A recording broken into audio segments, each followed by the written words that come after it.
బాగుపడాలనుకుంటున్నావా? పాపం నుండి విడుదల పొందాలనుకుంటున్నావా? భారాన్ని తొలగించుకొని బ్రతుకులో ప్రశాంతత, నిత్య జీవం రెండు పొందాలనుకుంటున్నావా? అయితే నీ కోసం యేసయ్య ప్రాణం పెట్టి తిరిగి లేచాడు.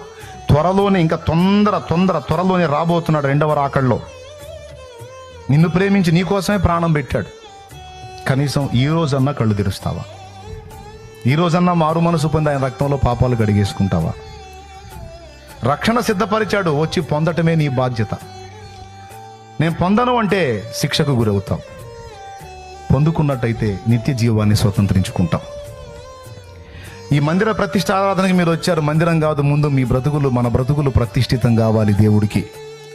మన జీవితాలు ప్రతిష్ఠ చేసుకోవాలండి దేవునికి. మారు మనసు పొందాలా, పాప జీవితానికి స్వస్తి పలకాలి, క్రొత్త జన్మ అనుభవంలోనికి రావాలి. ఎప్పుడైతే మారు మనసు పొంది పాప క్షమాపణ నిమిత్తం బాప్తిస్మం పొంది దేవుని మార్గంలోకి వచ్చామో, ఆ రోజు నుంచి ఈ రోజు దాకా పరలోక ఆనందాన్ని భూమిలో అనుభవించడానికి దేవుడు కృపనిచ్చాడు.